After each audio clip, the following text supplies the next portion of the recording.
Seis. Sí.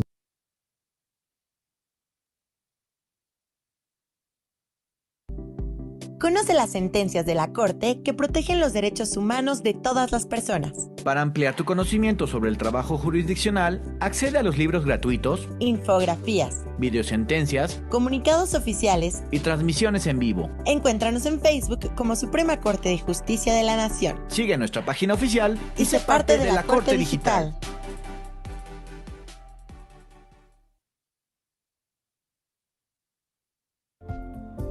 Bienvenidas y bienvenidos a Casas de la Cultura Jurídica. Las Casas de la Cultura Jurídica son espacios públicos que ofrece la Suprema Corte de Justicia de la Nación a la sociedad, para dar a conocer el desempeño de las funciones jurisdiccionales del Alto Tribunal y del Poder Judicial de la Federación. Están distribuidas en las principales ciudades de todos los estados de la República. En las Casas de la Cultura Jurídica brindamos servicios a distancia, como apoyo y orientación para consulta y descarga de tesis aisladas y jurisprudencias, libros digitales, resoluciones de la Suprema Corte de Justicia de la Nación. Contamos con diferentes eventos y actividades jurídicas en línea, como jornadas de difusión y consulta de la jurisprudencia, mesas de análisis, cuaderno de jurisprudencia, talleres para búsqueda de información jurídica por Internet, charlas con la Suprema Corte, talleres de aproximación a los métodos de investigación documental, martes de jurisprudencia, un día en la Corte y mucho más. Desde cualquier dispositivo, la cultura jurídica está a tu alcance. Entra a www.sitios.scjn.gov.mx/Casas Cultura. Casas de la Cultura Jurídica, el poder de la justicia.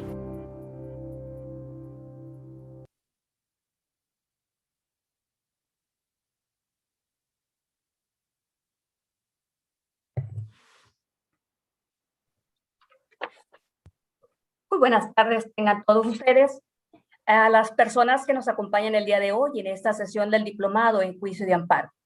En nombre de la Dirección General de Casas de Cultura Jurídica de la Suprema Corte de Justicia de la Nación, le damos la más cordial bienvenida. Mi nombre es Rosa María Macías Macías, directora de la Casa de Cultura Jurídica en La Paz, y estaré con ustedes moderando la sesión del día de hoy. Previo al inicio de la exposición, hago de su conocimiento que el chat de esta transmisión se abrirá 15 minutos después de que inicie la sesión a fin de recibir sus preguntas para el disertante. Para poder visualizar, por favor, les pedimos actualizar la página del navegador. El día de hoy tenemos el honor de contar con la participación del doctor Andrés González Guati, secretario de Estudio y Cuenta adjunto en la ponencia del ministro Javier Lainez Potisek, quien expondrá el tema Modalidades específicas del amparo 3, amparo colectivo, el cual corresponde al módulo cuarto, Vías del Juicio de Amparo. A continuación, me permito dar lectura de su síntesis curricular. Se desempeña como secretario de Estudio y Cuenta adjunto en la ponencia del ministro Javier Lainez Potisek. Actualmente también es coordinador de la extensión de la Escuela Judicial Federal en la Suprema Corte. Es doctor en Derecho y Estudios Sociolegales por la Facultad de Derecho de la Universidad de Oxford en el Reino Unido. Tiene una maestría en regulación por London School of Economics, una maestría en Administración y Políticas Públicas por el CIDE y es licenciado en Derecho por la Universidad Panamericana. Su experiencia profesional incluye la práctica privada, la academia y en el sector público. Ha sido profesor en el Instituto de Investigaciones Jurídicas de la Universidad Nacional Autónoma de México, el Infotec, la Universidad Panamericana y la Escuela Libre de Derecho, entre otras instituciones. Es autor de diversas publicaciones nacionales e internacionales. Dejo la palabra al doctor Andrés González Guati. Bienvenido, doctor. Adelante. Muchas gracias, licenciada. Muchas gracias a todos los que están aquí compartiendo este momento de reflexión acerca de temas interesantísimos del juicio de amparo.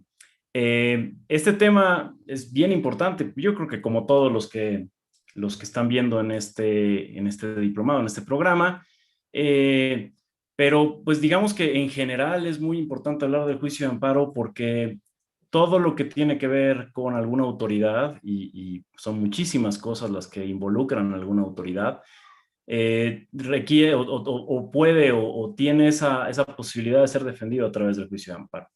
Entonces es bien importante pues conocerlo y pues agradezco a todos los escuchas y los asistentes y participantes en estos seminarios y módulos. Este tema, como bien adelantaba la licenciada, se trata de las modalidades del juicio de amparo, el amparo colectivo. Y este amparo colectivo tiene su fundamento en el artículo 107 de la Constitución y además en el artículo 5 de la propia ley de amparo. El artículo 107, no lo voy a leer completo, pero si ustedes se van a esta fracción primera que pongo en la pantalla, decimos que el juicio de amparo se seguirá siempre a instancia de parte agraviada, teniendo tal carácter quien aduce ser titular de un derecho o de un interés legítimo individual o colectivo, siempre que alegue que el acto reclamado viola los derechos reconocidos por esta Constitución. Entonces, no quiero hablar de todos los derechos de los que habla la Constitución, tampoco quiero hablar de todos los, digamos, los derechos humanos y los derechos que están en la Constitución, los tratados internacionales, pero sí quiero decir que ese interés que puede tener ese derecho que se ve vulnerado y que se defiende a través del juicio de amparo, tiene que ver con un interés individual o colectivo. Entonces, cuando ese interés individual o colectivo, digamos que se vulnera, podemos hablar de que podemos acudir al juicio de amparo, ¿no? El artículo 5 de la ley de amparo también pues vuelve a repetir o nos dice de manera muchísimo más clara que son partes del juicio de amparo, pues el quejoso, teniendo tal carácter, quien aduce ser titular de un derecho subjetivo o de un interés legítimo individual o colectivo, siempre que alegue que la norma, acto o omisión reclamados violan los derechos previstos en el artículo 1 de la presente ley y con ello se produzca una afectación real y actual a su esfera jurídica, ya sea de manera directa o en virtud de su especial situación frente al orden jurídico. Esto de su especial situación lo quiero resaltar porque ahorita lo vamos a desarrollar un poco más adelante. Tiene que ver con el interés legítimo, no nada más ese derecho subjetivo al que la ley de amparo siempre hablaba de manera tradicional, sino que en últimos términos también incluye el interés legítimo. Y entonces pues, nos habla de que es el interés simple, que en ningún caso podrá invocarse como interés legítimo, la autoridad pública no podrá invocar el interés legítimo además, y luego el juicio de amparo podrá promoverse conjuntamente por dos o más quejosos cuando representa una afectación común en sus derechos o intereses, aún en el supuesto de que dicha afectación derive de actos distintos, si estos les causan un perjuicio análogo y provienen de las mismas autoridades. Entonces, aquí está la opción de que varias personas presenten el juicio de amparo. Y por último, tratándose de actos o resoluciones provenientes de tribunales judiciales, administrativos o del trabajo, el quejoso deberá aducir ser titular de un derecho subjetivo que se afecte de manera personal y directa. Entonces, pues aquí encontramos todas estas como modalidades, no son modalidades, como todas estas posibilidades del quejoso, de quién puede ser quejoso en el juicio de amparo. A mí la que me interesa subrayar es en el primer párrafo, ¿no? Ya sea de manera directa o en virtud de su especial situación frente al orden jurídico, que tenga ese derecho subjetivo o ese interés legítimo, que nunca puede ser un interés simple, ¿no? Entonces tenemos estos dos artículos, tanto de la Constitución como de la Ley de Amparo. Y entonces así, pues podemos hablar de estos tres conceptos jurídicos, de estos tres: el interés legítimo y el interés simple. El interés jurídico es ese derecho subjetivo que tiene esas dos, digamos, esos dos componentes clásicos, por así decirlo. En primer lugar está esa exigibilidad del derecho, ¿no? Yo puedo exigirlo ante las instancias competentes. Y por el otro está esa obligación a terceros, a las autoridades, a respetar el derecho, ¿no?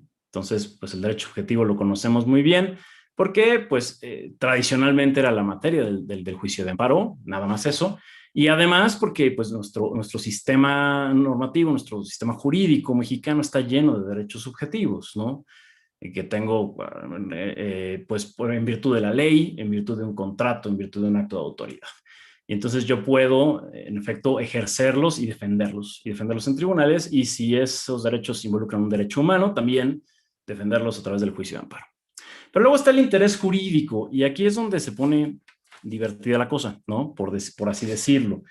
El interés jurídico, el interés legítimo, pues tiene tres, ha dicho la Corte, ¿no? Ahorita vamos a ver una jurisprudencia más adelante, se las voy a poner en la pantalla. Ha dicho la Corte que tiene estas tres características. Una es que se trata de una afectación en cierta esfera jurídica de un individuo o de una colectividad, y luego que de forma razonable sucede esta afectación, y no solo como posibilidad, ¿no? O sea, que esa afectación tiene que ser de alguna manera, ya no usa la palabra directa, pero sí tiene que estar como, pues, inmediatamente relacionada. Estas son mis palabras. Y luego, que la obtención de una eventual sentencia de protección constitucional se traduciría en un beneficio para las personas que pretenden acudir al juicio de amparo. Entonces, ahí tenemos pues estas tres posibilidades del interés legítimo. Y entonces, como podemos ver, tanto el interés jurídico como el interés legítimo puede ser individual o colectivo. Del interés simple no voy a hablar porque ese lo veda directamente, pues, tanto la ley de amparo como el orden constitucional, ¿no? Todo el desarrollo que muchos de ustedes conocen. Entonces, es el interés legítimo el que nos interesa, ¿no? Perdón la repetición, ¿no? Y en efecto, hay una tesis del Pleno, la 50/2014, que es la que habla de este interés legítimo, ¿no? Este interés legítimo que dice: a consideración de este Tribunal Pleno de la Suprema Corte de Justicia de la Nación, el párrafo primero de la fracción primera del artículo 107 de la Constitución Política de los Estados Unidos Mexicanos establece que, tratándose de la procedencia del amparo indirecto, en los supuestos en que no se combatan actos o resoluciones de tribunales, esto lo está explicando, quien comparezca a juicio deberá ubicarse en alguno de los siguientes supuestos. Entonces, el primero, pues, es el interés jurídico, ser titular de un derecho subjetivo, es decir, alegar una afectación inmediata y directa en la esfera jurídica, producida en virtud de tal titularidad. O dos, en caso de que no se encuentre con tal interés, la Constitución ahora establece la posibilidad de solamente aducir un interés legítimo que será suficiente para comparecer en el juicio. Dicho interés legítimo se refiere a la existencia de un vínculo entre ciertos derechos fundamentales y una persona que comparece en el proceso, sin que dicha persona requiera de una facultad otorgada expresamente por el orden jurídico. Esto es, la persona que cuenta con este interés se encuentra en aptitud de expresar un agravio diferenciado al resto de los demás integrantes de la sociedad, al tratarse de un interés cualificado, actual y real. Entonces, como vemos esta tesis, voy a regresar aquí y esperemos que el video siga funcionando. Como vemos en esta tesis que les he leído, para que todo el mundo pueda enterarse de qué se trata, pues el interés jurídico, digamos que es exigible porque estamos en un supuesto legal o contractual o de un acto de autoridad y demás. El interés legítimo no, y digamos que hay muchas posibilidades para este interés, como ustedes quizá ya lo han oído en estos cursos, en estos seminarios, o ahorita lo vamos a explicar con mayor medida. Entonces, cuando uno tiene un interés legítimo, está en una situación que sí es jurídica, pero que no nada más depende de que haya un supuesto en la norma que la habilite, ¿no? Es decir, derecho a alimentos, por ejemplo, hay interés jurídico, ¿no? Otro es una orden de expropiación a nuestra propiedad, ahí claramente hay un interés jurídico. Pero ¿qué pasa cuando se trata de una situación en donde la acción de la autoridad me está afectando, pero sin que haya, digamos que, esa relación directa entre el supuesto legal y mi condición, ¿no? O mi esfera jurídica? Y entonces ahí tenemos este tipo de intereses que son tan importantes y que muchas veces son colectivos. También pueden ser solamente individuales, ¿no? Pero muchas veces son colectivos. Me adelanto un poquito en la exposición. Por ejemplo, cuando hablamos de medio ambiente, estamos hablando de intereses legítimos que necesariamente son colectivos. No vivimos en una burbuja. ¿no? Si hay alguna empresa contaminando la zona, pues esa contaminación se va a difundir, ¿no? O va a ser común a todos los habitantes de esa zona. Entonces ahí tenemos un interés legítimo. Pero también hay otros casos, por ejemplo, en el caso de las comunidades indígenas. El artículo 2 constitucional habla de que tienen que ser consultadas para muchas cosas y también los tratados internacionales. Entonces, al ser yo parte, ¿no? O el quejoso parte de ese grupo indígena, cuando se autoadscribe a ese grupo indígena, también tiene un interés legítimo que es de carácter colectivo, que lo que hace es, pues, forma parte del grupo y es el grupo quien está protegido por la ley, ¿no? Es esa comunidad indígena quien está protegida por la Constitución y por la ley, ¿no? Entonces tenemos ese interés legítimo. Ya hasta aquí le dejo el interés legítimo. Es muy importante conocer el concepto, porque cuando hablamos de los amparos, y yo voy a poner entre comillas, colectivos, siempre nos estamos refiriendo a ese tipo de interés, ¿no? Un interés legítimo que es, no nada más, también puede ser individual, o sea, también los intereses jurídicos pueden ser varios, puede ser una colectividad, ¿no? Pero aún es más claro cuando estamos hablando de interés legítimo. Bien. Entonces, bueno, sigue la Corte con esta jurisprudencia. No quise leerlas todas. Aquí está.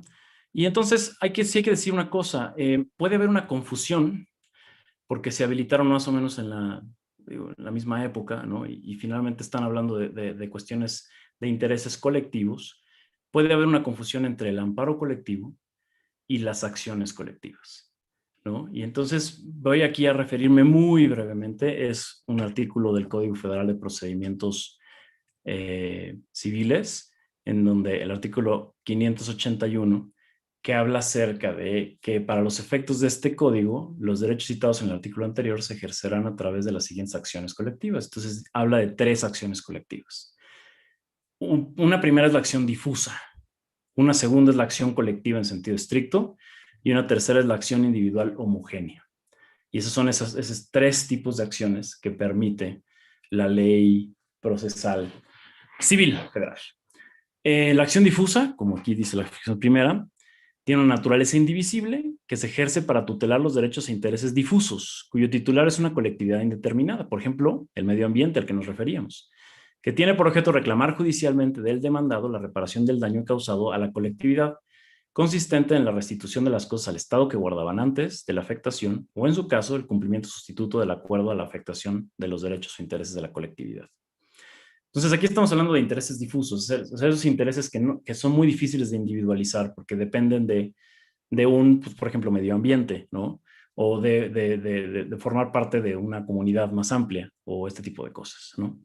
La acción colectiva en sentido estricto, que es aquella de naturaleza indivisible que se ejerce para tutelar los derechos e intereses colectivos, cuyo titular es una colectividad determinada o determinable con base en circunstancias comunes, cuyo objeto es reclamar judicialmente del demandado la reparación del daño causado, consistente en la realización de una o más acciones o abstenerse de realizarlas, así como a cubrir los daños en forma individual o a los miembros del grupo que deriva de un vínculo jurídico común existente por mandato de ley a la colectividad y el demandado.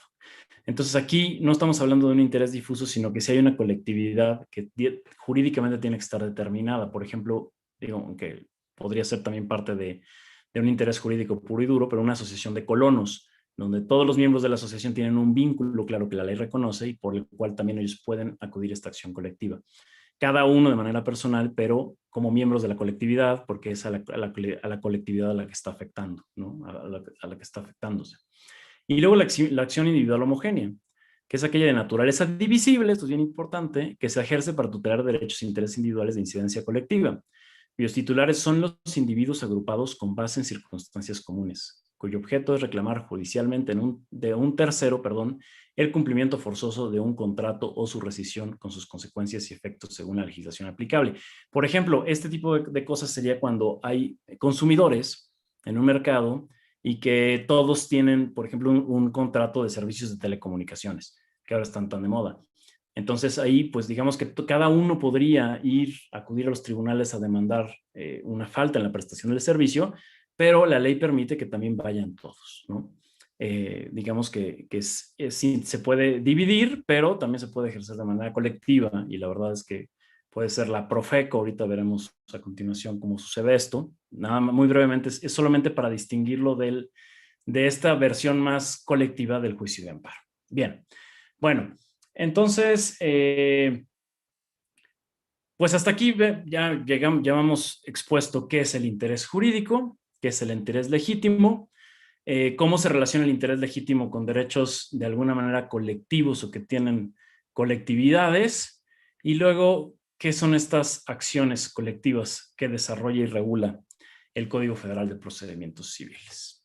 Entonces, sí hay que decir que las acciones colectivas contra el amparo colectivo, aunque puede haber confusión de ambas, no significan lo mismo, porque tienen reglas distintas, ¿no? Entonces, digamos que en las acciones colectivas, uno, no es siempre contra una autoridad, puede ser contra un prestador de servicios, puede ser contra una empresa contaminante, puede ser contra, digo, en fin, como pues todas aquellas personas que están causando cierto daño. Esa es la otra distinción que quería hacerles. En las acciones colectivas hay normalmente daños porque se prestan servicios en un mercado que pueden ser de índole privado, de índole pública, bienes y servicios, o bien porque hay un daño al medio ambiente por agentes contaminantes o muchos otros supuestos. Entonces ahí estamos hablando de, pues, de un supuesto en donde hay daños, ¿no? Tiene que repararse. No es que en el amparo no se tengan que reparar, a veces sí se tienen que reparar, ¿no? Simplemente, bueno, hay veces que simplemente se tienen que volver las cosas al momento en el que se encontraban, ¿no? Y está el incidente de suspensión y demás, pero no es esa la materia de este tema. Pero las acciones colectivas, digamos que sí tienen eso, y luego los sujetos legitimados para presentarlas son muchísimo menores. No es cualquier persona en sentido amplio, aunque sea un extranjero que va pasando por territorio nacional, que como ustedes saben, puede presentar un amparo, sino que en las acciones colectivas solo pueden presentarlas ciertas organizaciones gubernamentales, por ejemplo, la Procuraduría Federal del Consumidor, la Conducef, ¿no? La de Servicios Financieros, la COF,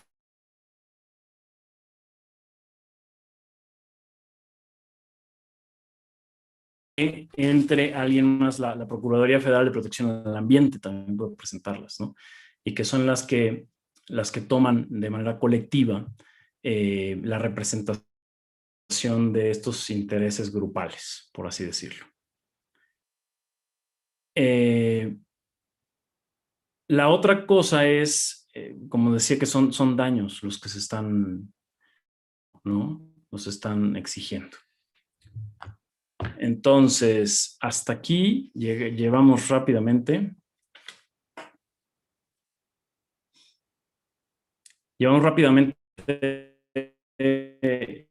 Hemos visto qué es el interés legítimo y cuál es su diferenciación con las acciones colectivas, ¿no? Las acciones colectivas no son el amparo colectivo.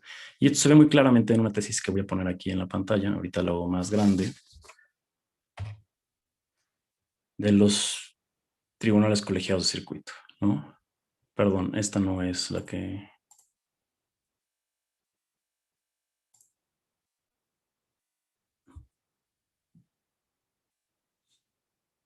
Ahorita se los pongo en la pantalla.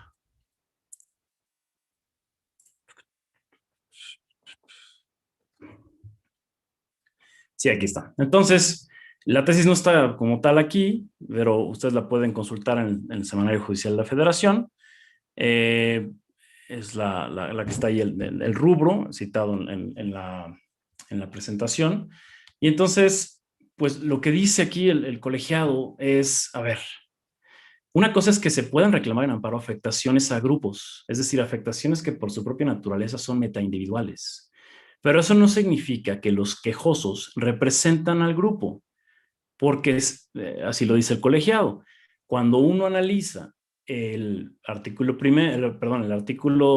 107 Constitución, fracción primera, el artículo 5 de la Ley de Amparo, también su fracción primera, que ya los leímos, con el conjunto de normas que establecen la representación y la personería en el amparo, nos damos cuenta de que pues, la personería, la representación en el amparo, la autorización, está muy clara, está regulada de una forma muy clara. Entonces, un grupo, otra vez, perdón la palabra, pero difuso, que tenga ese interés legítimo que los quejosos también vienen a defender, no es que esté representado por los quejosos, ¿no? Sino que la legitimación de los quejosos, dice el colegiado, surge a partir de intereses que no les son propios en lo individual, sino que son grupales, ¿no? Son metaindividuales. Es decir, no es que esté representando al grupo, a la clase que pertenezca, sino que más bien viene a defender intereses legítimos que por su propia naturaleza, otra vez, no son solamente de un grupo en particular, perdón, no solamente son de ellos en particular, sino que también dependen de otros. Y esto va a tener efectos, más adelante los voy a mencionar, para, perdón, la repetición, los efectos del amparo. Es decir, ¿qué va a pasar con la sentencia? ¿Cómo se van a defender esos derechos humanos que se vieron vulnerados? Si así lo concluye el juez o pues el último órgano, una vez que la sentencia sea ejecutoriada, ¿no?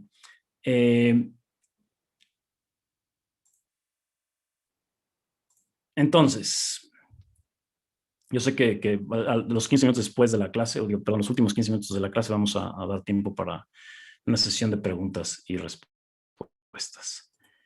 Bien, entonces, digamos que está el interés legítimo. Hay modalidades del interés legítimo en lo que tiene que ver con derechos indígenas, por ejemplo, la consulta indígena, y también hay modalidades del interés legítimo, lo que tiene que ver con derecho al medio ambiente, ¿no? Porque ya dijimos que pues, el derecho al medio ambiente es un derecho que necesariamente es colectivo, que es indivisible por su propia naturaleza, ¿no? Entonces tienen...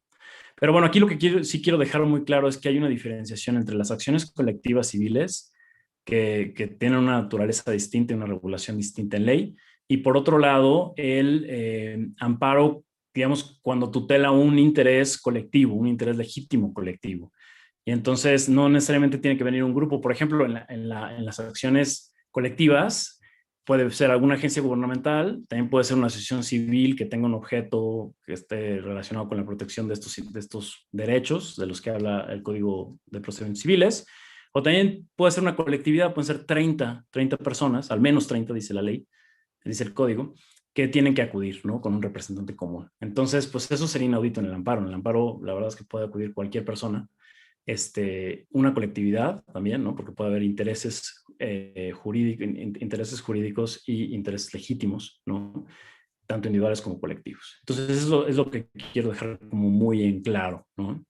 Entonces, en materia ambiental, el interés legítimo, digamos que tiene una modulación en si vemos esta tesis jurisprudencial de la primera sala, que dice que quien alega un interés legítimo en materia ambiental se encuentra en una situación jurídica identificable, surgida de una relación específica con el objeto de protección que alega, ya sea de carácter particular o derivado de una regulación sectorial o grupal que le permite hacer valer una afectación a su esfera jurídica, precisamente a partir de la expresión de un agravio diferencial al resto de los demás integrantes de la sociedad. Hasta aquí lo que quiero agregar como para subrayar esto, es decir, ¿se acuerdan de esa primera característica que decía el Pleno de la Corte en aquella jurisprudencia del 2014 que citamos hace algunos minutos? En donde aclaraba el Pleno de la Corte que, digamos que para que existiera un interés legítimo tenía que ser razonablemente directo, ¿no? Es decir, que por su propia naturaleza, yo o el quejoso, perdón por hablar en primera persona, se pudiera beneficiar de esa, digamos, determinación del órgano jurisprudencial. Entonces, cuando digamos que si no es razonablemente directa, ¿no? O es un asunto que se va a dar en el tiempo, es decir, a ver, pues yo te voy a decir que si te se está vulnerando tu derecho al medio ambiente, podría decir un tribunal o un órgano jurisdiccional, porque hay contaminación, porque la selva del Amazonas, ¿no? Está siendo destruida.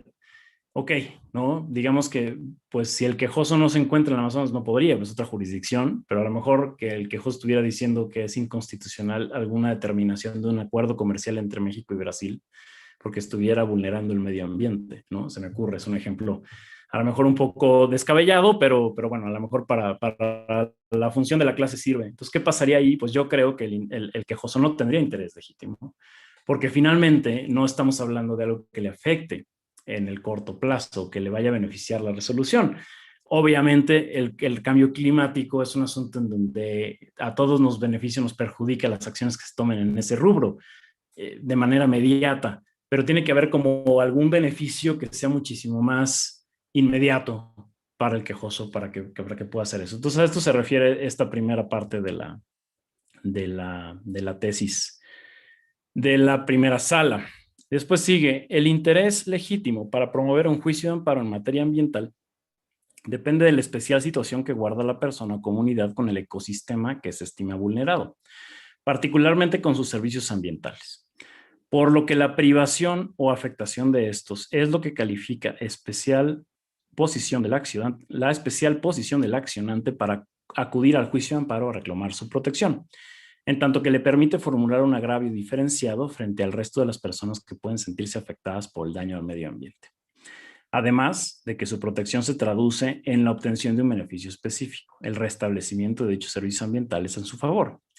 De lo anterior se concluye que para determinar si se actualiza el interés legítimo en materia ambiental, el juzgador solo deberá determinar si quien alega ser titular del derecho ambiental se beneficia o aprovecha de los servicios ambientales que presta el ecosistema que alega vulnerado. Tiene que haber una relación mucho más directa entre el, digamos, acto de autoridad que se alega como inconstitucional o inconvencional por vulnerar los derechos humanos y la situación de la quejosa. Y por lo mismo, pues también de la colectividad, ¿no? Bien. Y luego en materia de consulta a comunidades indígenas, esto aquí les dejo la tesis por si la quieren consultar. Es la tesis 27.3.70a de la 10ª época, ¿no? Entonces ahí habla acerca de lo que ya les había adelantado, de que en consulta indígena, un miembro de ese grupo indígena tiene interés legítimo para acudir al amparo, ¿no? Bien, entonces, bueno, vamos a pasar a la tercera parte de esta charla, que es el principio de relatividad. ¿Por qué el principio de relatividad es tan importante para este amparo que tiene que ver con implicaciones colectivas? Ya dijimos que no es que sea un amparo colectivo en sí mismo, ¿no? Porque no tiene que venir toda la colectividad a pedir la protección de la justicia. Basta con que venga un integrante de ese grupo y que alegue ese interés legítimo para que el órgano jurisdiccional que se trate pueda analizar la cuestión, le dé entrada al análisis del amparo y que diga, bueno, a ver, esto es constitucional o no, y si no lo es, ¿cómo le hacemos para volver las cosas al estado que tenían, para reparar esa violación a la Constitución, ¿no? O para que si se dio la suspensión, esa violación a la Constitución no suceda. El principio de relatividad es uno de estos dogmas del juicio de amparo. Ustedes lo han de haber estudiado y visto en otras charlas de colegas, ellos y ellas míos, y nuestros, ¿no? Los abogados que nos han venido aquí a platicar, donde estuvo muy claro que no querían que las sentencias tuvieran efectos generales, ¿no? Que beneficiaran a más personas de las que acudieron a la protección de la justicia federal.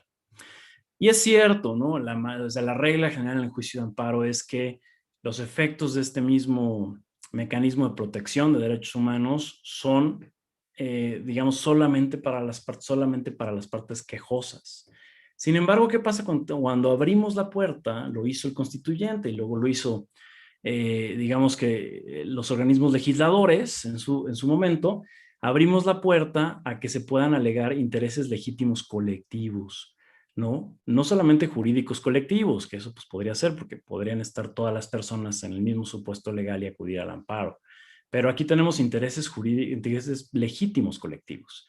Es decir, estos intereses que, por otro lado, el Código Federal de Procedimientos Civiles llama difusos. Como ustedes saben, hay un desarrollo de los derechos humanos a lo largo de los últimos 2 siglos, y por un lado tenemos los derechos civiles y políticos, luego tenemos los derechos económicos, sociales y culturales. Y en estas 2 categorías, digamos que tanto los teóricos como pues todas las autoridades y las instancias relacionadas con derechos humanos han dicho que hay obligaciones negativas y positivas para las autoridades. Negativas porque, por ejemplo, si yo tengo el derecho a que no me torturen, ¿no? A la prohibición total y absoluta de la tortura, pues también la autoridad no solamente no debe torturarme, sino que tiene que habilitar mecanismos de defensa para que ninguna autoridad lo haga, ¿no? Entonces digamos que hay una obligación positiva y negativa. Lo mismo con la libertad de expresión, lo mismo con el derecho a la educación, lo mismo con el derecho a la vivienda. En derechos económicos, sociales y culturales, los famosos DESC, pues ahí es un poquito más, digamos que el principio de progresividad juega más de manera más flexible, porque digamos que el derecho a la vivienda no es que el Estado me tenga que dar una casa, sino que tiene que promover este derecho con los medios con los que cuente, ¿no? Entonces hay un caso muy famoso, nos tocó tener ahí en la Suprema Corte al juez Jacob de Sudáfrica, que es el que propuso un precedente bien importante en Sudáfrica que habla acerca del derecho a la vivienda, ¿no? Y efectivamente a raíz de ese precedente surgieron muchas regulaciones y programas para que hubiera más derecho a la vivienda para la población sudafricana, sobre todo la vulnerable. Sin embargo, la persona que acudió a la corte, Bukurut se llamaba, ella no obtuvo ninguna protección, ¿no? Esa es como la paradoja de los DESC, que hay veces que el tribunal puede decir, efectivamente, sí tienes razón, ¿no? Se te vulneró tu derecho, pero como para cumplirlo necesitas una serie de presupuestos y de programas y de normatividad, pues a lo mejor tu persona no va a ser la beneficiada, sino que pues va a ser la colectividad a través de los DESC. Bueno, pues todo esto lo decía porque para los derechos, digamos que siguen, que son ya los más difusos, como el derecho al medio ambiente o el derecho a una vida libre de violencia, ¿no? Aunque hay muchas discusiones en torno a ellos en el ámbito internacional, pues digamos que el derecho al medio ambiente está en la Constitución y entonces, pues esto es más difuso, ¿no? Pero así como en el derecho a la vivienda que veíamos del caso de Sudáfrica, una determinación positiva de la Corte o protectora de la Corte no le generó un beneficio a esta persona, a la quejosa, ¿no? No se llama así, pero podríamos decirle así para aplicarlo a nuestro sistema. Ya cuando vemos el medio ambiente puede pasar lo contrario, es decir, que un beneficio que se le dicta a los quejosos para que pues digamos que para que no haya una violación constitucional de la autoridad, pues no podemos encapsularlo en los quejosos, ¿no? El interés legítimo hace que necesariamente tengamos que valorar otras cosas, como por ejemplo, pues si está determinándose la inconstitucionalidad de una norma general, ¿no? ¿Qué hacemos con esa norma general? El principio de amparo es que solo la protección es para la quejosa, pero cuando son intereses legítimos para proteger a la quejosa, tendríamos que proteger a todos los que están en esa situación, ¿no? Es como si digamos, a ver, dicho rápido y mal, pero como si un quejoso de una cuadra que están haciendo obras de drenaje que le provoca una vulneración de sus derechos, acude a la justicia federal por esa obra y el juez ordena que pare. Pues ese acto del juez y ese acto de autoridad cuando cumple la sentencia y para la orden y vuelve todo al momento que estaba antes de iniciar la obra, pues no solamente beneficia al quejoso o a la quejosa, sino también a todos los vecinos, ¿no? Porque se encontraban en ese mismo supuesto, en ese mismo interés legítimo, tienen el mismo interés legítimo. Entonces, pues lo mismo sucede también en otras resoluciones. Hay una tesis de la segunda sala, vamos aquí a ponerla en la pantalla, que dice: sentencias de amparo. El principio de relatividad admite modulaciones cuando se acude al juicio con un interés legítimo de naturaleza colectiva. Conforme al artículo 107, fracción primera de la Constitución Política de los Estados Unidos Mexicanos, es posible acceder al juicio de amparo para obtener la protección de los intereses legítimos y colectivos. Esto ya lo explicamos. En cualquier caso, tanto el interés colectivo como el legítimo comparten como nota distintiva su indivisibilidad, es decir, no pueden segmentarse. De ahí que si en los intereses colectivos o legítimos la afectación trasciende a la esfera jurídica subjetiva o individual de quien promovió un juicio de amparo, sería inadmisible suponer que por esa cuestión se niegue la procedencia del medio de control constitucional, pretextándose la violación al principio de relatividad de las sentencias. En ese sentido, el artículo 107, fracción segunda, párrafo primero de la Constitución Federal debe interpretarse de la manera más favorable a la persona, por lo cual, lejos de invocarse una concepción restringida del principio referido, el principio de relatividad de las sentencias, será menester maximizar tanto el derecho humano de acceso a la tutela jurisdiccional efectiva como el principio de supremacía constitucional. Entonces aquí vemos pues ya muy claramente, o sea, no está diciendo el amparo tiene reglas, tiene efectos generales, tampoco lo digo yo, ¿no? Y además esto es un asunto que tiene que decidir la Corte, ¿no? Yo creo que el Pleno o las salas, pero sí ha habido casos en donde, si bien no la Corte, otras instancias del Poder Judicial de la Federación han, pues, le han dado han modulado el principio de relatividad, por decirlo así, en caso de intereses legítimos o colectivos. Entonces, un primer caso está ahí en su pantalla, el amparo en revisión 152-2013. Este sí es de la Corte y no se metió tanto la Corte a definir el interés legítimo de los quejosos, pero digamos que sí entra en la discusión. Es un caso bien interesante porque llegan muchos decenas de personas que dicen que el Código Civil oaxaqueño los discrimina porque al decir que el matrimonio es únicamente entre un hombre y una mujer y ellos se autoadscriben como pues homosexuales, es decir, dicen yo también quiero ese matrimonio igualitario, por así decirlo, y no discriminatorio, entonces la simple aplicación del código es un acto, dice la Corte, discriminatorio, y la primera sala, perdón, discriminatorio y además que continúa sus efectos en el tiempo, ¿no? Entonces, por tal motivo, el juez el juez de distrito, la instancia que llega, o digamos que el recurso que llega a la Corte es el recurso de revisión, el juez de distrito lo que hace es sobreseer el juicio y dice es que no tienen interés legítimo, ¿no? Porque me tienen que demostrar que hay una afectación de alguna manera pues razonablemente, ¿no? Inmediata de la ley, de tal manera que la protección de la justicia federal les genera un beneficio.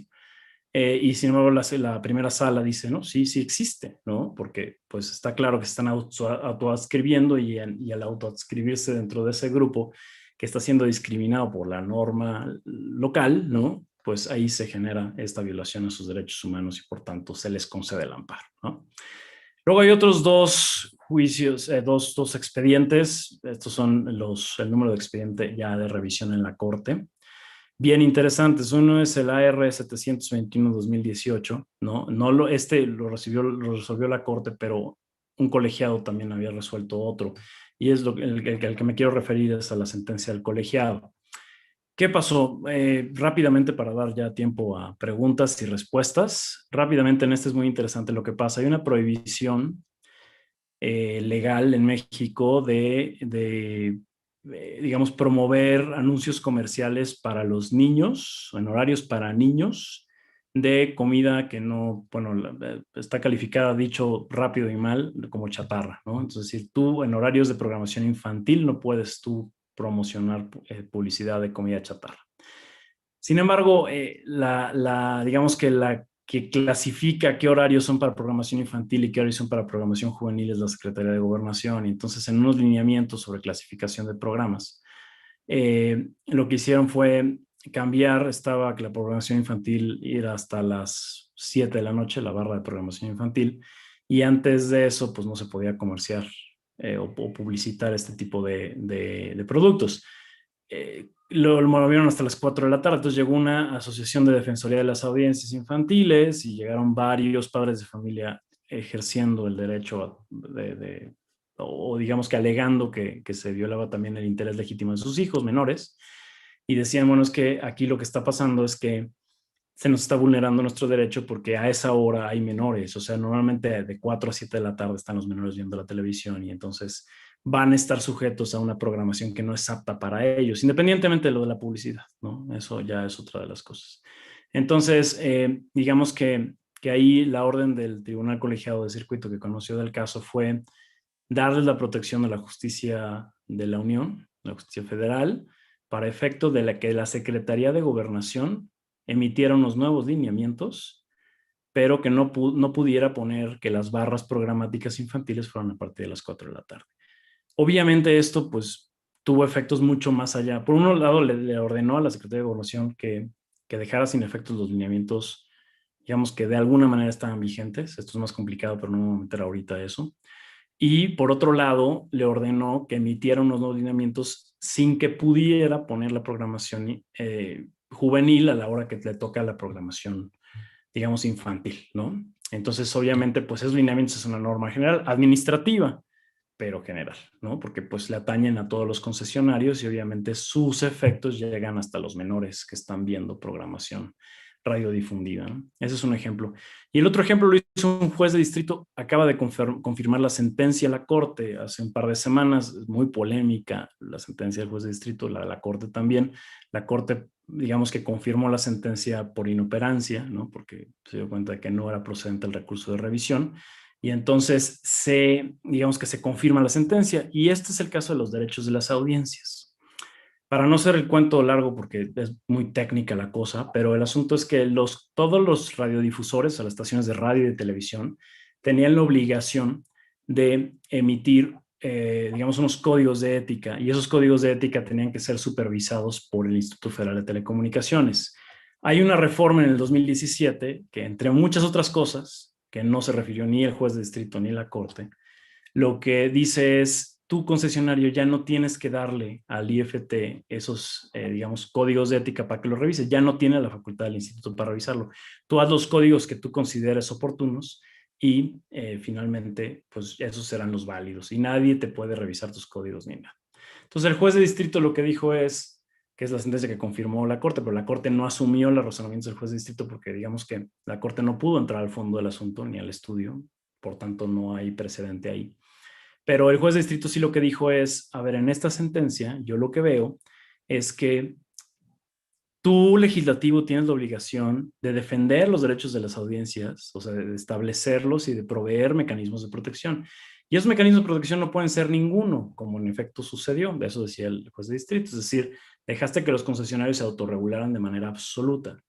Obviamente tienes un margen de posibilidades aquí, pero lo que no puedes hacer es dejarlo completamente en manos de los concesionarios.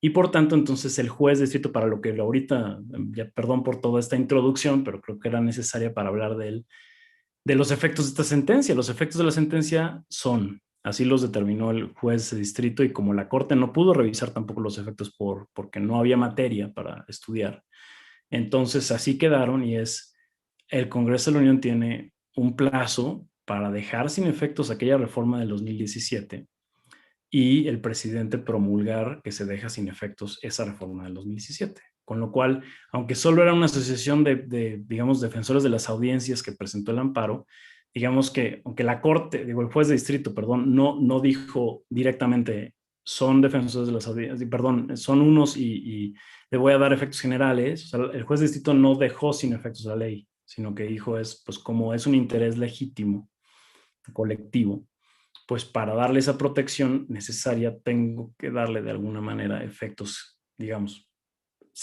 a través del Congreso, que es el Congreso el que tiene que dar esta orden, ¿no? Es decir, pues si era inconstitucional esta reforma, solo esa partecita de la reforma, son 2 párrafos de un artículo de la ley de la materia, de la Ley Federal de Telecomunicaciones y Radiodifusión. Entonces, pues de alguna manera, pues sí están dejando sin efectos una ley, ¿no? Por una sentencia de amparo donde existió un interés legítimo colectivo, ¿no? En donde el juez le dio entrada y pues decidió que en efecto, pues del estudio resultaban esos preceptos legales inconstitucionales. Y pues eso es todo. Abro la sesión para preguntas y respuestas. Les agradezco infinitamente su atención. La verdad es que muchas gracias por esta, digamos, vertiente, ¿no? O manera de presentar ahora, ¿no? De 1 año y medio para acá por Zoom y demás. Y pues qué bueno que puedan servirle de algo estas pues consideraciones, ¿no? Muchísimas gracias a las Casas de la Cultura Jurídica también. Muy bien, muchas gracias, doctor. Vamos a pasar a la siguiente etapa de preguntas y respuestas. Permítame, vamos a revisar el chat.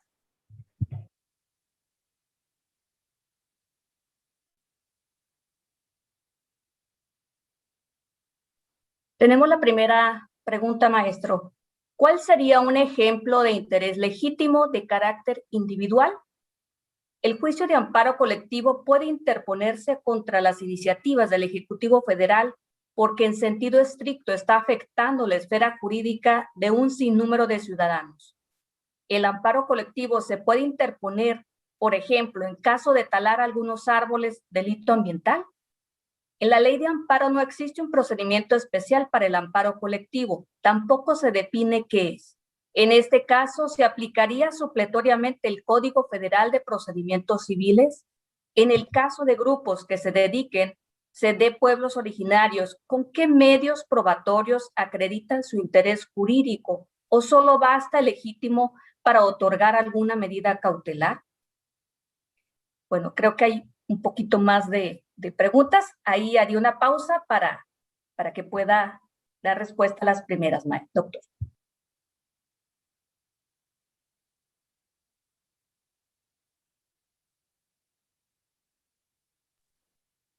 Está apagado su micrófono. Perdónenme, ya ahorita recapitulamos las demás preguntas. Ya se oye bien, ¿verdad? Es que aquí la puedo apagar desde...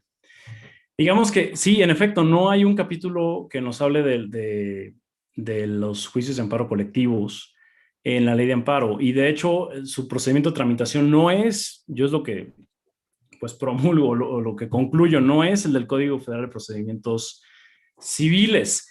Hay una tesis jurisprudencial, no la tengo aquí para enseñárselas en la pantalla, pero digamos que es la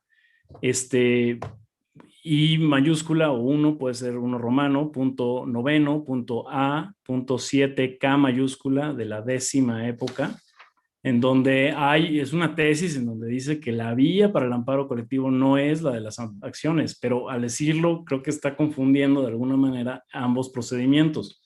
Y yo creo que no, el amparo colectivo entre comillas, porque hay un interés legítimo colectivo habilitado por la propia Constitución, debe seguir las reglas del amparo indirecto, ¿no? Y del recurso de revisión. O sea, realmente esa es la vía y entonces pues ahí está muy claro el procedimiento y todo eso. Mis colegas lo conocerán mejor que yo. Entonces, pues esa es la vía, ¿no? Que habría que seguir. Y la de las acciones colectivas es bien interesante, ¿no?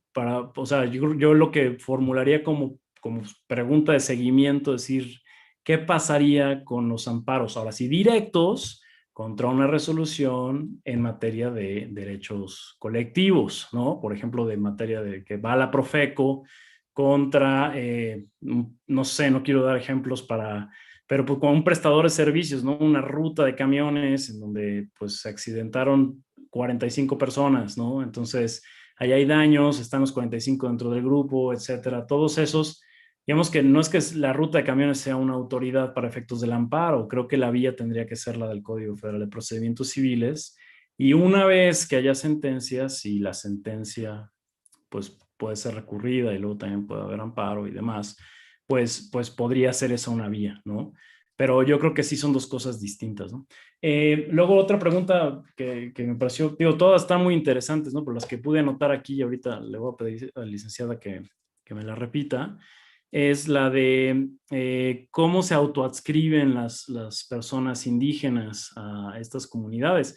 Es una pregunta interesantísima, hay jurisprudencia interamericana sobre esto y también mexicana, y hasta ahorita no tiene que ser una, digamos, comunidad que tenga sus raíces anteriores a, digamos, el descubrimiento y conquista por parte de los europeos de América, sino que basta con que sea una comunidad tribal, es decir, que se autoadscriba a las personas a una comunidad que tiene usos y costumbres distintos, ¿no? de otras comunidades.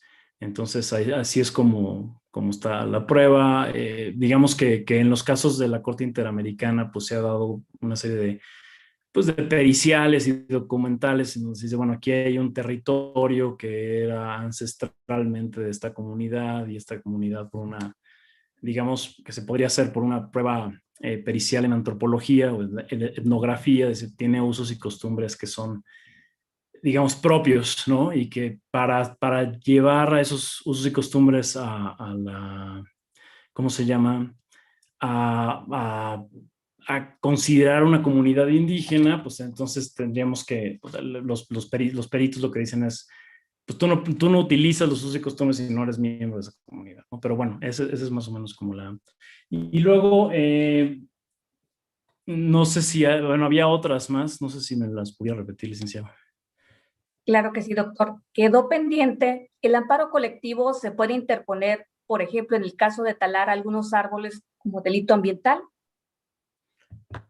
Sí, híjole, ahí es una muy buena pregunta, la verdad, porque digamos que hay daños y depende quién los tale, ¿no? O o sea, digamos que si hay una obligación para la autoridad de evitar eso, de evitar ese delito ambiental, a lo mejor sí podríamos irnos por vía de amparo, diciendo que hay un interés legítimo y colectivo, ¿no? Digamos que la comunidad como dice la primera sala, se beneficia de ese ecosistema, y entonces decir, bueno, como aquí hay una obligación de la autoridad, pues podríamos acudir a la vía de amparo. Digamos que si es que también hay que ver quién es el sujeto que pudiéramos demandar, ¿no? Es una empresa de aserraderos, por ejemplo, pues sí podríamos irnos a través de las acciones colectivas, creo yo, ¿no? Pero esa es una pregunta bien interesante. Una siguiente, doctor. ¿El amparo colectivo solamente procede para proteger derechos difusos? ¿Y cuál es la diferencia con un amparo donde hay pluralidad de quejosos que reclaman el mismo acto sin ser colectividad? Exactamente, pues ahí yo creo que dependerá de cómo se plantee la demanda, ¿no? Porque si son, digamos, creo que tienen una sesión ya muy pronto de amparo contra leyes, el expositor es buenísimo y creo que esta pregunta se la pueden hacer, ¿no? Es decir, ¿qué pasa cuando hay una ley autoaplicativa, ¿no? Ahí en ese caso, quién puede acudir y demás. Aquí, ¿qué pasa si son varios, con el supuesto que leíamos del artículo primero, del artículo quinto, fracción primera de la ley de amparo, ¿no? Que hay varios sujetos que tienen situaciones similares, aunque no sean los mismos actos de autoridad. ¿Qué pasaría en ese caso? Entonces, la pregunta es muy buena. Yo creo que siguen, o sea, digamos, estamos hablando de un amparo indirecto, ¿no? Ya sea contra actos o contra normas, contra leyes, y tiene que seguir eso. Ahora, ya será cosa del juez que admita la demanda o que conozca del asunto para ver qué tramitación le da, hasta dónde puede ser, hasta dónde llega este caso en donde tenemos situaciones análogas, como dice la ley, pero aunque sean actos de autoridad distintas, ¿no? Distintos. Entonces pueden acudir varios. Un poco lo que digo, no me gustaría aplicar los conceptos del Código Civil, del Código Federal de Procedimientos Civiles a la ley de amparo, porque no necesariamente, aunque una es supletoria de la otra, no necesariamente estamos hablando de lo mismo, ¿no? Ya dijimos que una cosa son las acciones colectivas y otra cosa es los amparos que involucran un interés legítimo y colectivo. Entonces, pero bueno, una vez hecho esa digamos, aclaración, digamos que sí en las acciones colectivas tenemos esa distinción. Y entonces habría que ver aquí si estamos hablando de un interés divisible, en donde simplemente se están uniendo varios quejosos. Por ejemplo, en el caso que les comentaba de Oaxaca, ¿no? El Código Civil, pues digamos que bastaba con uno que viniera primero a la justicia federal y luego terminó en la corte para que la corte resolviera que sí, en efecto, tenían un interés legítimo, pero vinieron decenas de personas. Entonces, pues digamos que todos estaban dentro de ese interés. Yo creo que en ese caso, en el de la comunidad homosexual en Oaxaca, sí claramente tenían pues un interés legítimo divisible, podía acudir uno, podía acudir muchísimos. Hay otros en donde es indivisible, pero no necesariamente, como ya dijimos, la tesis de colegiados, que me parece muy buena, tienen que acudir todos, porque no es que los que acuden, los quejosos o las quejosas, tengan necesariamente esa representación de la colectividad, ¿no? Sino instancias que le permiten tener un interés legítimo. Y no sé si hay otra de esta camada de preguntas. Sí, doctor, todavía tenemos otras por aquí. La siguiente dice, si una persona forma parte de esa colectividad y le afecta de forma directa, ¿se puede adherir al amparo colectivo y en qué tiempo? Creo que no, ¿no? O sea, hasta donde yo entiendo, pero esto obviamente pues habría que estudiarlo con más detenimiento, porque no es una acción colectiva, ¿no? Las acciones colectivas uno se puede ir adhiriendo, ¿no? Estos amparos. En cambio, a ver, por ejemplo, está el ejemplo del padrón de telecomunicaciones que se aprobó, ¿no? La gente se puede amparar contra eso. Digamos que yo podría presentar mi demanda, ¿no? Y esas demandas finalmente pueden ser resueltas por un mismo juzgado y por un mismo tribunal para efectos de eficiencia, ¿no? Pero eso significa que yo voy a estar en una colectividad y que voy a ser parte del mismo juicio, no lo sé, yo creo que no. Yo creo que más bien cada uno de los quejosos va abriendo procedimientos de amparo distintos. Obviamente, como son intereses legítimos de una norma, ¿no?, que afecta a todos los usuarios de telecomunicaciones en el país, pues basta con ser usuario de telecomunicaciones como para estar legitimado a decir esta norma. Si se considera que es autoaplicativa, porque tampoco hay mucha certeza acerca de eso, ¿no? De si es autoaplicativo, necesita un acto de aplicación, por ejemplo, que el IFT, el Instituto Federal de Telecomunicaciones, digamos, dicte medidas para que eso tenga forma. Entonces, no es que exista un procedimiento para decir, tienes 45 días, te puedes adherir a la demanda, como sí sería el caso de las acciones de clase en Estados Unidos y aquí con sus modalidades de las acciones colectivas, ¿no? Tenemos otras más, doctor. ¿Cuál es la diferencia entre el amparo colectivo y el amparo adhesivo? Bueno, eso es muy interesante. El amparo adhesivo es para efecto de la revisión, ¿no? La revisión adhesiva, ¿no? Entonces, el amparo colectivo es cuando hay un interés legítimo que por su propia naturaleza es colectivo. Ya dije, por ejemplo, el del medio ambiente, que se me hace el mejor ejemplo, pero puede haber muchos más. Simplemente decir, a ver, hay una autoridad que, no sé, ¿no?, está provocando una serie de vulneraciones a los derechos humanos y que, pues, por ejemplo, una obra pública, ¿no?, muy grande, que a todos los que están cercanos digamos, los linderos de la obra les provoca problemas. Entonces, pues hay que ver si hay bien público, en fin, si eso efectivamente tiene la autoridad o atribuciones para hacerlo. Por ejemplo, si se realizó consulta indígena en tantas localidades de México, donde son territorios de comunidades indígenas y la autoridad puede dar concesiones, por ejemplo, mineras, pero no sin antes preguntarle a la comunidad indígena o las comunidades indígenas de qué se trata, ¿no? Es el amparo como que tiene este interés legítimo del que ya hablé y que es... Pero el amparo adhesivo, lo que pasa es con la revisión, ¿no? Es cuando hay, digamos que varias partes involucradas, ¿no? Entonces, por ejemplo, les voy a poner el ejemplo del amparo indirecto, ¿no?, que es el que resulta más familiar para mí. Normalmente tenemos a la autoridad que emitió el acto y a la quejosa. Y hay veces que el juez de distrito le dice a la quejosa, tiene razón, ¿no? El acto de autoridad es inconstitucional. Entonces, a lo mejor la autoridad pues promueve revisión, porque dice, no estoy de acuerdo con la resolución del juez, me parece que fue ilegal, me parece que no atendió sus argumentos, me pareció que estos argumentos son contradictorios, etcétera. Puede hacer muchos razonamientos en sus agravios, pero si yo soy la quejosa y me interesa que la protección que ya se me dio pues se conserve en la revisión, entonces meto mi revisión adhesiva, ¿no? Y mi revisión adhesiva lo que va a hacer es voy a argumentar o voy a, digamos, sostener con más argumentaciones la resolución del juez, ¿no? Esa es la diferencia, una de las diferencias. Continúan las preguntas, doctor. ¿Usted cree que el amparo colectivo mantiene la relatividad de las sentencias? La pregunta fue si yo creo que el amparo colectivo mantiene la relatividad de las sentencias, ¿verdad? Es que si vemos la relatividad de las sentencias como dogma intocable, pues no, pero yo creo que la relatividad de las sentencias también la tocó con modalidades la reforma constitucional de 2011, ¿no? Digamos que al abrir esta ventana, ¿no?, a la posibilidad de tener intereses legítimos colectivos. Entonces, el asunto es ver qué implicaciones tiene eso para los efectos de la sentencia, porque ya sabemos que la regla general es que los efectos solo son individuales, o sea, solo son para el quejoso. El quejoso es el que se sale de la esfera de aplicación de la ley, ¿no?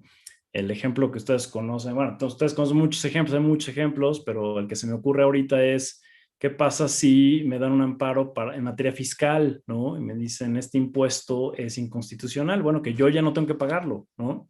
Entonces, normalmente ese es Ahora, el interés legítimo en materia fiscal no está desarrollado, ¿no? Eso también hay que decirlo. Lo que sí está desarrollado es el interés legítimo en otras materias, ¿no? Por ejemplo, si yo vivo en una cuadra que está el gobierno municipal haciendo obras, entonces claramente ahí pues yo me puedo amparar, aunque, o sea, digamos que a mí no me está haciendo la obra, pero es la cuadra y está afectando a esa colectividad, que somos todos los vecinos, ¿no? Entonces, pues así la respondería. La siguiente pregunta. ¿Se pudiera promover un amparo colectivo en contra de la nueva reforma de telecomunicaciones? Estábamos hablando de la reforma esta digamos que hasta ahorita, hasta lo que yo entiendo, no es, o sea, el amparo colectivo es porque hay un interés legítimo, entonces hay una legitimación colectiva, ¿no? Pero yo creo que en el caso de esta reforma de telecomunicaciones, que para los que estén menos enterados, yo creo que todos estamos enterados porque ha salido muchísimo en medios, pero es que yo tengo que dar una serie de datos personalísimos, como son los biométricos, a un padrón que va a administrar, según entiendo, el Instituto Federal de Telecomunicaciones, para efecto de que pues se sepa a qué número telefónico pertenece cada, o más bien a qué persona te pertenece cada número telefónico, ¿no? Sobre todo los móviles. Entonces, si alguien, pero además yo no he estudiado el fondo, pero de notas de prensa y demás, parece ser, y perdón si no lo estoy diciendo con toda la claridad o la pulcritud que debería, pero parece ser que hay digamos que se presume una presunción de culpabilidad si se comete un delito desde ese número telefónico en el que yo di mis datos biométricos. Entonces, por un lado está el asunto de privacidad, es decir, quién puede tener mi información biométrica y quién no puede tenerla. Y por otro lado está la presunción de inocencia o no. Creo yo que esas son como las dos cuestiones más polémicas de esta ley. Por otro lado, las autoridades han dicho, bueno, es que es una manera como nosotros podemos tener control de quién hace llamadas, pues desde los reclusorios, por ejemplo, ¿no? Etcétera. O delincuentes, extorsionadores, etcétera, saber perfectamente quién es y facilitar muchísimo más la administración de justicia. No lo sé, ¿no? El asunto, el fondo, pues obviamente lo tendrán que ver los tribunales, pero como acción colectiva, yo creo que aquí más bien es un interés jurídico, ¿no? Puro y duro, nada más que sí es de naturaleza colectiva porque involucra a muchísimas personas. Pero no es que sea un interés, porque, a ver, ¿a quién le están pidiendo los datos biométricos? Pues a mí, ¿no? Es mi opinión personal, ¿eh? O sea, ahora sí, como dicen en las cuentas de Twitter, ¿no? Opiniones a título personal y se acabó. Pero habrá que ver qué dicen los órganos jurisdiccionales, qué dice la Corte. Pero en principio yo creo que aquí podríamos discutir si no se trata de un interés jurídico, pero como afecta a todos los usuarios de telecomunicaciones en México, pues es un interés jurídico colectivo. Pero otra vez, volviendo a la clasificación de la que hablaba hace unos minutos, digamos que es divisible, porque puedo acudir yo o puede acudir cualquier otra persona. Ahora, ¿qué va a pasar en los efectos? ¿Cómo van a ser los efectos del amparo? Nada más van a ser, a ver, tú, en mi caso, Andrés González, ya no tienes que dar tus datos, que esos serían los efectos relativos a la sentencia, o serían efectos de decir, la ley es inconstitucional, por tanto, toda la ley se cae. No lo sé. Pero yo creo que sí estamos hablando de un caso distinto al de una vulneración al derecho al medio ambiente, en donde no puedes decir, Andrés González, tú ya no, vamos a hacer que la autoridad te proteja a ti. ¿Cómo? Pues con una burbuja, o que van a poner un casco, no voy a poder respirar, ¿me explico? O sea, como que son intereses mucho más difusos y por tanto son indivisibles, ¿no? Pero todo esto es un asunto que tiene que ir desarrollando la jurisprudencia y hasta ahorita pues estamos todavía de manera muy incipiente creando estas categorías, ¿no? Siguen llegando a las preguntas, doctor. ¿Qué comprende un amparo colectivo? Pues un amparo colectivo lo que tiene en esta explicación que he dado es un interés legítimo colectivo. Aunque también, como ya dije en esto del padrón de telecomunicaciones, puede ser un interés jurídico, ¿no? También podría ser. Es decir, está en un supuesto legal, pero hay mucha gente que lo tiene. Pero normalmente, cuando hablamos de intereses legítimos, normalmente son colectivos. O sea, porque ni modo que yo ande separando. Vuelvo al ejemplo del medio ambiente, pero también puede ser una obra pública en mi cuadra. O sea, las afectaciones son mucho más grandes que nada más un supuesto legal que me ordena hacer o no hacer algo, ¿no? O que me da un derecho subjetivo que puedo defender ante las autoridades federales. Pero no es que en el formulario de la demanda yo tenga que decir, creo yo, amparo colectivo, ¿no? Porque eso más bien es una clasificación que le estamos dando para efectos de entender qué pasa cuando intervienen intereses colectivos, ¿no? Pero no hay una, digamos que no hay una forma distinta de llevar los amparos colectivos, se llevan a través de los procedimientos, de las vías del juicio de amparo, ¿no? Las vías ordinarias. Siguiente pregunta. ¿Qué pasa con los usos y costumbres contrarios a la ley? Por ejemplo, la venta de niñas. No, pues yo creo que eso sí es contrario a la ley y no se puede. A ver, desde un punto de vista del amparo colectivo, creo que no se relaciona mucho, pero desde un punto de vista de hasta dónde llegan los usos y costumbres de las comunidades indígenas, pues, a ver, el artículo segundo es muy claro, ¿no? O sea, dice, no es que se esté agregando una pues categoría distinta de derecho positivo mexicano, sino que se trata de que el sistema de alguna manera homologue o armonice también los usos y costumbres de los pueblos originarios o los pueblos tribales o los pueblos indígenas, ¿no? Entonces, es algo que hay cosas que son antijurídicas desde el punto de vista constitucional y yo creo que pues tienen que, o sea, no hay justificación que sirva, ¿no? Pero claro, todos estos casos normalmente una es la nota de prensa y otra la pregunta va por ahí, por supuesto que es antijurídico, ¿no? Pero luego hay que ver los casos, ¿no?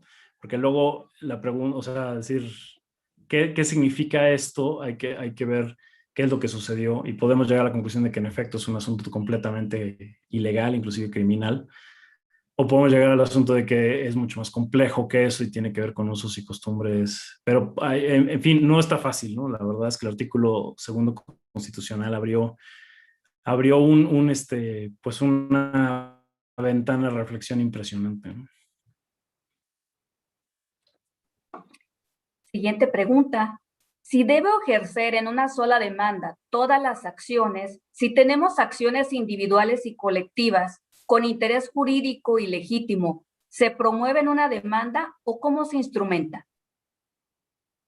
A ver, yo creo que lo que habría que hacer es diferenciar a quién le estamos demandando.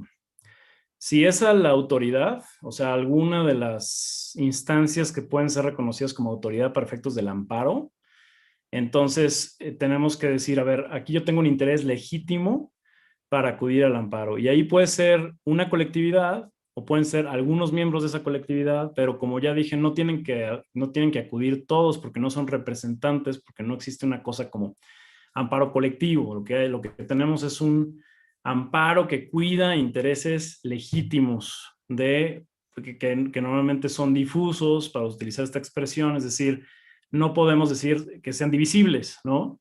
Entonces, en el momento en que los intereses son difusos, pues tenemos otra manera de resolver esa cuestión constitucional, ¿no?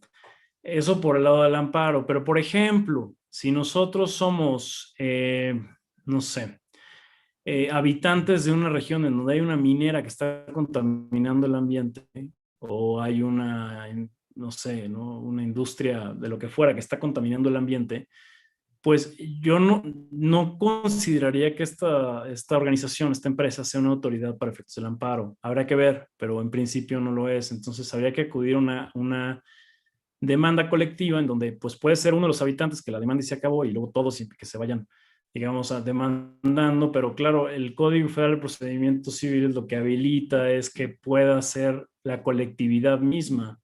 Entonces, ya sea que vayas a través de la Profepa, ¿no? de la Agencia Federal de Protección o de la Procuraduría Federal de Protección al Ambiente, y que digas, oye, a ver, queremos hacer esta denuncia para que se nos paguen daños y perjuicios, porque ese es el objeto de este tipo de procedimientos.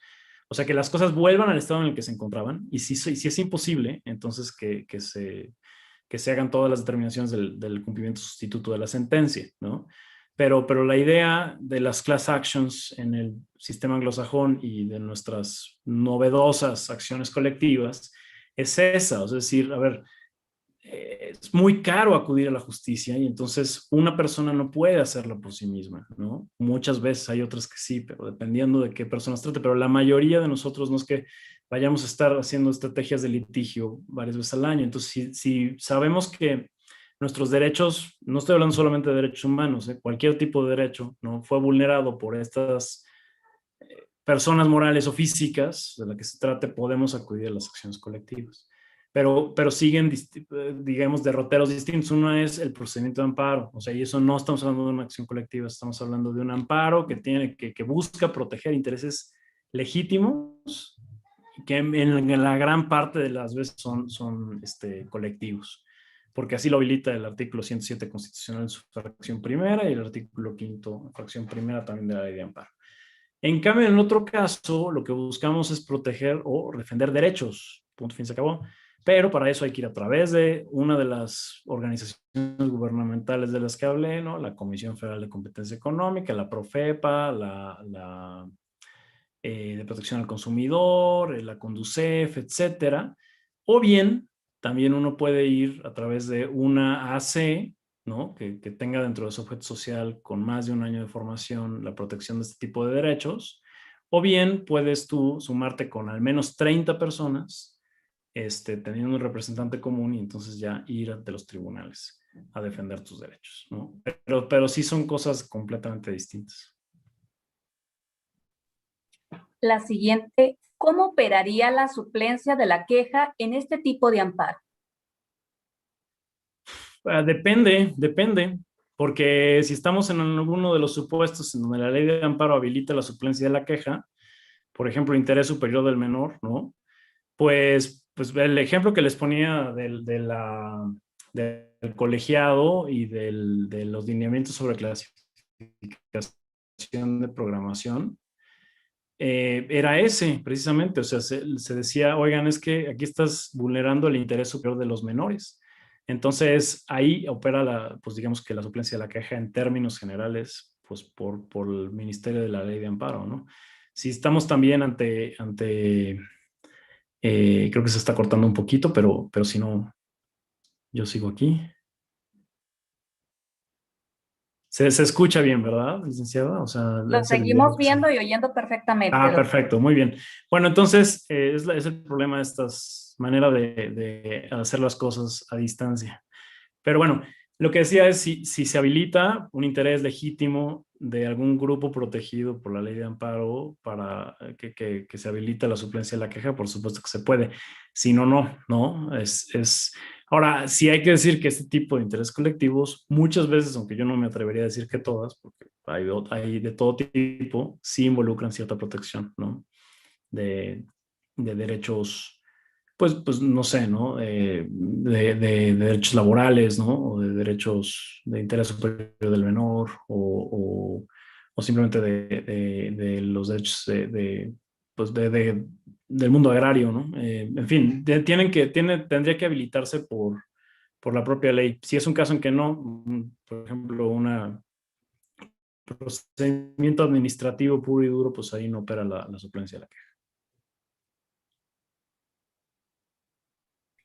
La siguiente, ¿se podría decir que en los juicios de amparo colectivos se obtendría un amparo cautelar al momento de la suspensión del acto? No, pues la suspensión es la suspensión. Entonces, simplemente, obviamente, pues tiene efectos la suspensión porque deja las cosas tal como se encuentran, ¿no? Ahora, ¿qué pasa con la suspensión? Es muy buena pregunta. ¿Qué pasa con la suspensión en este tipo de intereses legítimos colectivos? ¿A quién suspendo, no? Porque una cosa es decir, bueno, a ver, yo te otorgo la suspensión a ti, lo que decíamos ¿no? Bueno, la suspensión me sirve para que mientras se van desarrollando los procedimientos para pedirme mis datos y para que vaya a dar mis 10 huellas dactilares y mi iris de la pupila y mi reconocimiento facial y todo esto que me parece quieren pedir, no sé si todo, pero finalmente todas son señas biométricas, pues que a mí no se me los pidan, o sea, porque yo tengo el amparo. Ahora, ¿qué pasa cuando voy y digo, no sé, en protección del medio ambiente, tal obra pública está dañando mi derecho al medio ambiente, porque está dañando el ecosistema del que yo soy beneficiario? Entonces, pues ahí, la verdad, la suspensión puede tener efectos relativos, porque puede ser para mí, pero el asunto es que no me van a poder otorgar la suspensión a no ser que paren las obras, ¿no? Es un asunto de discusión, ¿eh? Yo lo admito. La verdad es que no es fácil decir, bueno, esta es mi opinión y aquí está. Yo creo que hay que ver y hay que esperar a que los órganos jurisdiccionales se pronuncien, pero de entrada hay como mucha, digamos, razonabilidad en el asunto de decir, si yo doy o sea, si es un interés legítimo el que estoy tutelando y ese interés por su propia naturaleza tiene un carácter colectivo, pues es muy difícil dar la suspensión solamente a los quejosos, aunque ellos no representan a la colectividad. Digamos que si obtienen la protección de la justicia, que es precisamente el objeto de la precautoria, o sea, el objeto de la suspensión es que no se les dañe o más bien se favorezca el cumplimiento de la orden del juez. Entonces, si ya no se, ya es de imposible cumplimiento porque ya cambiaron, digamos que el derecho tutelado ya no existe por lo que fuera, pues la suspensión lo que busca precisamente es conservarlo. Pero si es un interés legítimo y de carácter colectivo, pues para conservarlo, necesariamente esa suspensión, por su propia naturaleza, o sea, no es razonable decir esto que estoy diciendo, no es poco razonable, perdón, decir esto que estoy diciendo, ¿no? Por su propia naturaleza, pues también podría proteger a otros grupos o a otras personas que están dentro del mismo grupo, que tienen el mismo interés legítimo, aunque no hayan acudido a la justicia. Pero es súper interesante, o sea, porque digamos que el principio de relatividad por esta vía, digamos que o sea, si admitiéramos que así es el caso, pues por la ventana de la cocina estamos un poco matando el principio de relatividad de las suspensiones y de las sentencias, ¿no? Entonces, pues habría que, ahora es súper interesante, ¿no? Pero yo creo que también hay que entender la naturaleza misma de la suspensión y la naturaleza del interés legítimo. Y si la Constitución abrió esa puerta, pues hay que ser coherentes con ella. Hay que ver hasta dónde, ¿no? La siguiente pregunta. ¿Una demanda de amparo colectiva tiene que ir firmada por todos los miembros de la colectividad o solo por su representante? Entiendo que en amparo no hay representantes. O sea, bueno, a ver, sí, los representantes que autoricen ellos, pero digamos que como quejosos tienen que acudir todos a la justicia, o sea, a la demanda de amparo, porque todos están alegando un interés colectivo, ¿no? Un interés legítimo que tiene una naturaleza colectiva.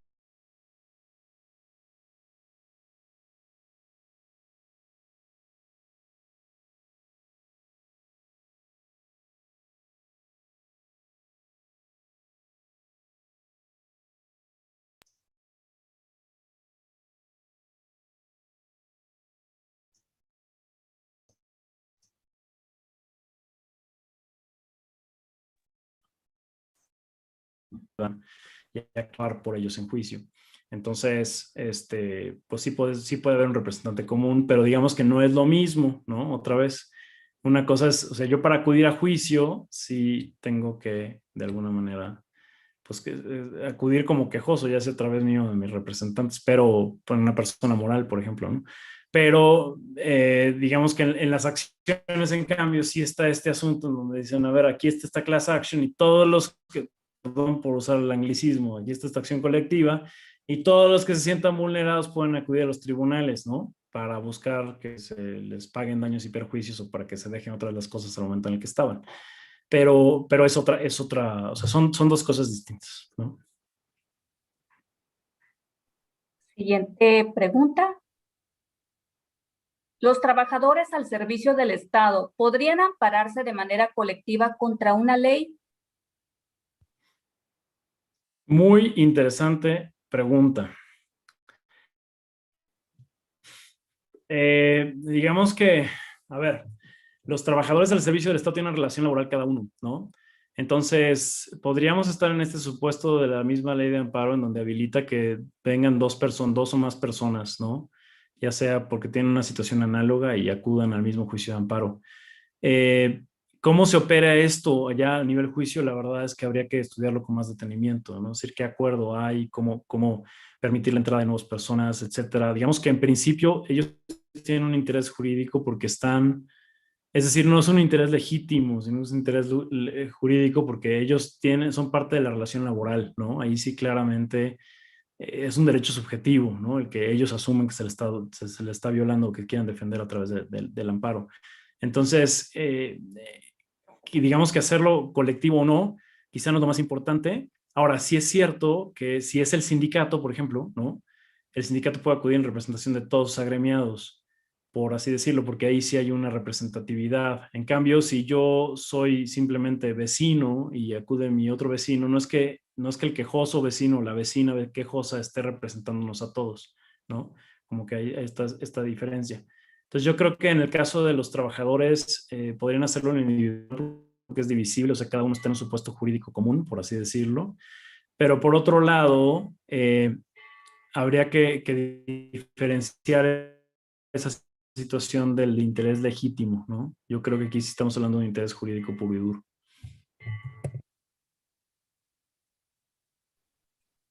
Una más, doctor. ¿En el amparo colectivo procede la reparación del daño?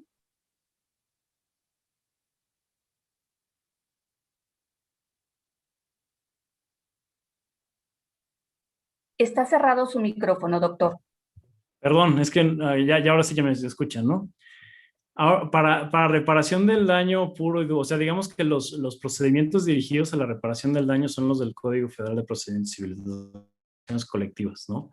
En el amparo sí puede haber una reparación del daño, pero es vía incidente de ejecución de sentencia y tiene reglas particulares, ¿no? No es, porque acuérdense, quien está interviniendo en el amparo es la propia autoridad. Entonces, o una persona física o moral que pueda ser considerada como autoridad para efectos del amparo. Entonces ahí digamos que tendríamos que ver las reglas del procedimiento de ejecución y en principio pues lo que busca el amparo es dejar las cosas al momento que se encontraban. ¿Qué se necesita para eso? Pues dependerá de las valoraciones digamos, de las autoridades jurisdiccionales que tengan que ver el cumplimiento de la sentencia, ¿no? Hasta dónde sí, hasta dónde no. Pero para daños y perjuicios está la otra vía, ¿no? ¿Qué tanto pudiéramos hablar de las dos? Creo que es un tema, y hay escritos y tal, pero es un tema como de tesis doctorales, así es muy interesante cuál es la relación entre el amparo, que está totalmente interés legítimo de carácter colectivo, y digamos, acciones colectivas, ¿no? Que están reguladas por el Código de Procedimientos Civiles. Pero sí son dos cosas distintas. Entonces, digamos que o sea, es mucho más fácil pedir, porque ese es el objeto de las acciones colectivas, pedir daños. Ahora, lo que pasa es que pedir daños a una autoridad, pues, no está, a menos de que la autoridad sea, creo yo, pero a ver, esto lo digo con una pizca de sal, ¿no? Porque habría que verlo mucho más detenidamente. Hay que ver si la autoridad en efecto está pues proveyendo un bien o servicio en un, digamos, mercado, ¿no? Por así decirlo.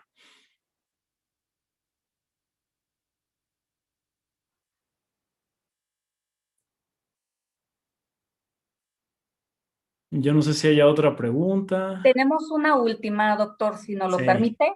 Sí, claro, Si en adelante. el juicio de amparo no se acredita la afectación, ¿se puede considerar de oficio el interés simple? Yo creo que no, pero ya sería otra pregunta, ¿no? Porque es que el interés simple pues no entra dentro del juicio de amparo. Tendríamos que entenderlo como interés legítimo. A lo mejor uno podría, déjeme reformularla de esta manera, uno podría pensar en un caso en donde el quejoso viene por interés jurídico y es de una materia, por ejemplo, interés del menor, interés superior del menor, en donde existe suplencia de la queja. Pues a lo mejor el juez de la causa, el juez de distrito o en la revisión, lo que sea, sí podrían decir, oye, aquí en efecto no es un interés jurídico, pero sí podemos reclasificarlo como un interés legítimo, ¿no? Por la circunstancia en la que se encuentra, por ejemplo, pues esto de programación de audiencias infantiles, ¿no? Donde claramente no es que haya una relación contractual entre cada uno de los niños que está viendo la televisión o niñas, y el programador, ¿no? O el concesionario, sino que ahí estamos hablando de una relación, pues, mucho más difusa, ¿no? Entonces yo creo que ahí, pues, reformulando la pregunta, sí, creo que sí se podría. Y esa era la última pregunta, doctor. Agradecemos mucho su participación el día de hoy y antes de despedir esta sesión del diplomado, no sé si usted quisiera cerrar con alguna conclusión o consideración final.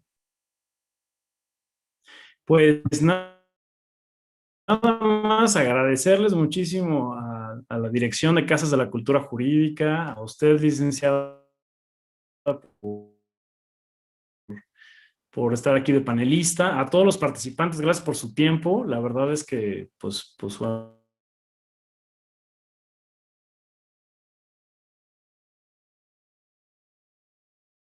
tantos que tienen que ver con los derechos humanos de las personas, ¿no? Y nada más. Muchas gracias, doctor. No me resta más que poder agradecer en nombre de la Dirección General de Casas de Cultura Jurídica de la Suprema Corte de Justicia de la Nación. Le agradecemos la invaluable participación del día de hoy, doctor Andrés González Guati. Muchísimas gracias. Muchísimas Estamos gracias seguros a que la ustedes. exposición que presenciamos permitirá a nuestra comunidad jurídica un mayor conocimiento del trabajo de la Suprema Corte de Justicia de la Nación en materia de derechos humanos y sobre todo de juicio de amparo. Muchas gracias, doctor. Gracias. Antes de concluir, les recordamos que la próxima sesión del Diplomado en Juicio de Amparo se llevará a cabo el próximo miércoles 2 de junio de 2021 con la participación del maestro Cristian Giovanni Sandoval Ochoa, secretario de Estudio y Cuenta adjunto a la ponencia del ministro Javier Lainez Potisek, quien expondrá el tema Amparo contra Leyes. También tenemos un anuncio para todos ustedes y quizás ya se hayan dado cuenta a través de los sitios de internet de difusión de la Suprema Corte de Justicia. Mañana vamos a dar inicio con el registro de solicitudes de inscripción para el diplomado La Suprema Corte de Justicia y los Derechos Humanos. Así que desde temprano ustedes podrán acceder para hacer su registro. Solamente es registro de solicitudes del día 1 de junio al 4 de junio se llevará a cabo este periodo de solicitudes. Para que estén al pendiente a través de las redes sociales y de la página de la Suprema Corte, los invitamos a revisarla. En la plataforma del diplomado y en la página de las Casas de Cultura Jurídica encontrarán el vínculo de acceso a nuestra nueva transmisión del próximo 2 de junio. Muchas gracias a todas las personas que nos acompañaron el día de hoy. Muy buenas tardes, doctor. Muchas gracias nuevamente y nuestro agradecimiento. A todos, muy buenas tardes. Gracias a todos.